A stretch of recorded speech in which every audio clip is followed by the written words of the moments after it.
Assalamualaikum warahmatullahi wabarakatuh. Perkenalkan, kami dari kelompok 7. Nama saya Imratul Mufidah dari Pendidikan Ekonomi 2018A. Saya Shania Indah Rahmadani dari Pendidikan Ekonomi 2018A. Saya Amatullah Mufidah dari Pendidikan Ekonomi 2018A. Saya Rafika Mufidah Lukman dari Pendidikan Ekonomi 2018A. Saya Maulana Suprayogi dari Pendidikan Ekonomi 2018A.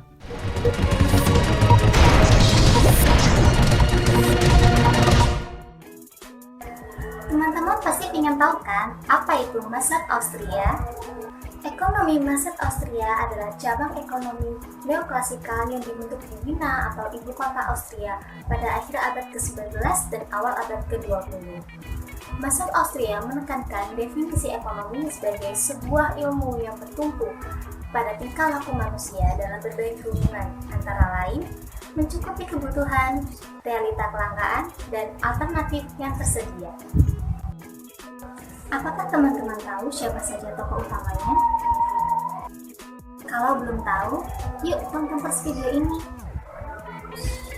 Adapun tokoh utamanya adalah Karl Menger, Friedrich Hayek, dan Eugene von Paul. Nah, lalu bagaimana ciri-ciri pemikiran mazhab Australia ini?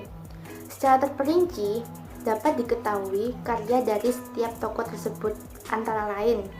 Yang pertama, Karl Menger pada tahun 1841 sampai 1921 adalah pendiri mazhab ekonomi Austria. Menger memberi kontribusi bagi perkembangan teori marginalisme atau teori utilitas marginal. Karya ilmiahnya adalah Principle of Economy pada tahun 1871 dan Untersuchungen pada tahun 1883. Yang kedua, Friedrich von Feuchter pada tahun 1851 sampai 1920. Karya yang dimiliki yaitu yang pertama, Uber and Usherproof and the How Jesse That's with Just Justition Works pada tahun 1884. Yang kedua, Der Naturalist Fried pada tahun 1889. Yang ketiga, teori Der Gesellschaftlichen Wissenschaft pada tahun 1914. Visser telah berjasa dalam mengembangkan teori utilitas marginal dengan menambah biaya of opportunity. Selanjutnya, Eugen van Boom-Bewert. Karyanya adalah Capital and Interest pada tahun 1884 dan Positive Theory Capital pada tahun 1889. Kontribusi utamanya adalah dalam pengembangan teori tentang modal atau Theory of Capital dan teori tingkat suku bunga. Lalu, bagaimana sih kerelevanan mazhab Austria? Mazhab Austria mengemukakan tentang teori nilai subjektif, di mana nilai suatu barang dilihat dari kemampuan barang tersebut memberikan nilai guna bagi subjek penilai. Nilai guna antara orang satu dan orang yang lainnya tentu berbeda. Seperti contohnya, seseorang dapat saja mengatakan bahwa sebuah lukisan tidak berharga karena dia tidak menyukai seni. Namun sebaliknya, bagi seorang pecinta seni, ia mau membayar lukisan dengan harga mahal berapapun karena menurutnya memiliki nilai guna yang tinggi. Teman-teman tahu nggak? Dahulu ilmu ekonomi bernama ilmu politik dan bukan merupakan ilmu pengetahuan formal. Nah, ekonom utama yang melakukan perubahan ini bernama Alfred Marshall. Ia merupakan seorang profesor Cambridge yang terkenal. Nah, Alfred Marshall ini melakukan perubahan dengan membuat buku yang berjudul Principle of Economics. Nah, dalam buku ini, ia mengubah nama disiplin yang tadinya ilmu politik menjadi ilmu ekonomi. Dan ia juga menegaskan bahwa ilmu ekonomi sama formalnya dengan ilmu pengetahuan lain seperti ilmu pengetahuan fisika, matematika, atau ilmu pengetahuan pasti lainnya. Teman-teman, ternyata bukan hanya Alfred Marshall saja, tapi banyak ekonom yang sangat berpengaruh terhadap pengilmian ekonomi. Siapa saja mereka? Yuk tetap stay untuk melihat video pengaruh Jevons, tokoh yang mengilmiahkan ekonomi sebelum Marshall dengan utilitas marginalnya. Yang kedua, Alfred Marshall, orang yang pertama kali memperkenalkan diagram permintaan atau demand dan penawaran atau supply. Yore, siap-siap kepoin bapak pendiri mazhab ekonomi Austria? Teman-teman, pernah kan mendengar kata sejarah? Lalu, apa hubungannya dengan teori ekonomi? Bagaimana jika pengetahuan itu digabung? Maka akan menghasilkan pengetahuan baru. Salah satunya yaitu mazhab Austria yang dibawa oleh Karl Menger. Siapakah Karl Menger? Karl Menger adalah salah satu tokoh ekonomi neoklasik dan ia menemukan revolusi marginalis dan membawa revolusi tersebut di negara Austria, yakni negara asalnya, sehingga ia dianggap sebagai pengaruh perubahan besar. Karl Menger terlahir dari ayah seorang pengacara yaitu Anton Menger dan ibu seorang pedagang Boheim yang bernama Caroline Gesabeck. Ia dilahirkan di Neusandes, Austria pada tahun 1840 dan memiliki dua saudara yaitu Anton Menger dan Max Menger.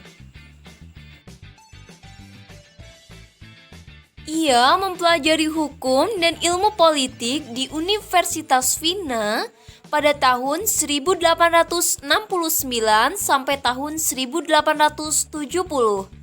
Selain itu, ia juga mendapat gelar doktor dari Universitas Krakau pada tahun 1867. Setelah lulus, Menger bekerja sebagai reporter di kantor Perdana Menteri Filipina dan menulis koran resmi Wiener Zeitung. Tugasnya sebagai seorang reporter yang melaporkan keadaan ekonomi membuat ia memahami dunia ekonomi di negaranya seperti apa. Sehingga ia menulis buku yang berjudul Grundsatz atau dalam bahasa Inggris disebut Principle of Economics pada tahun 1871 saat usianya 31 tahun. Berkat kesuksesan buku yang berjudul Grundsatz-nya, Menger ditunjuk menjadi privat dosen, kemudian menjadi profesor ekstraordinari pada tahun 1873 dan kesuksesannya tidak hanya di situ saja. Pada tahun yang sama, ia diangkat menjadi profesor di Universitas Vienna pada usia 33 tahun. Lalu, Menger memiliki pasangan yang bernama Hermin Anderman dan mempunyai anak yang bernama Karl Menger. Nah, anaknya ini kelak menjadi tokoh ilmuwan matematika. Menger membawa revolusi marginalis yang menekankan bahwa pendapat dari Karl Marx benar mengenai kekuatan besar dari revolusi industri melemparkan dunia barat pada abad kemakmuran yang belum pernah terjadi sebelumnya. Namun, pada saat itu perekonomian di negara Austria mengalami kemandegan. Akhirnya Menger membawa revolusi marginalisnya yang dianggap membawa perubahan itu. Revolusi marginalisme menolak teori nilai yang mencakup biaya produksi objektif dan lebih memfokuskan pada prinsip utilitas subjektif dan permintaan konsumen sebagai kunci pendekatan baru untuk ilmu ekonomi.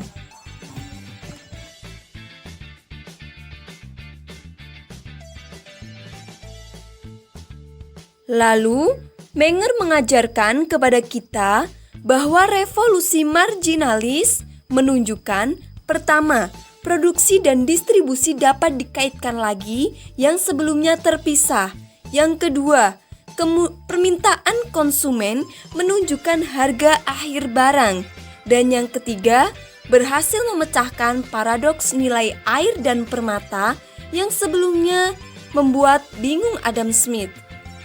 Nah, Menger adalah orang pertama yang mengembangkan pendekatan baru untuk teori nilai dan harga secara sistematis dan berhasil menaklukkan paradigma Ricardian.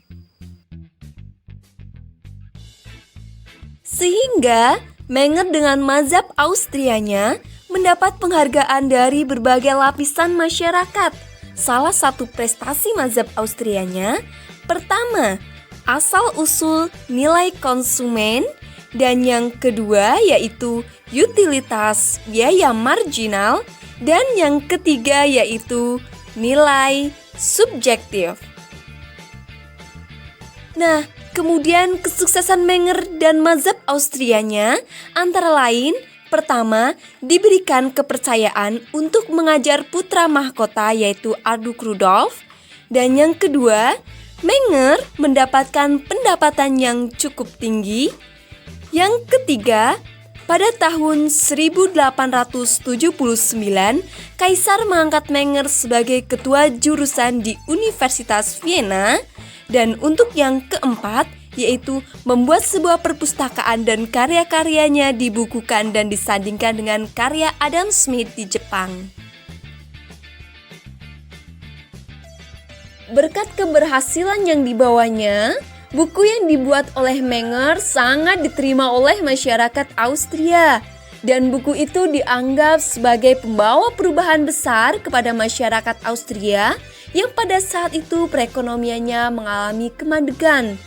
Nah, buku yang dibuat oleh Karl Menger pada bab pertamanya, ia menerangkan tentang pembagian barang-barang yang dibagi menjadi 3, yaitu pertama barang urutan pertama menempati urutan paling penting.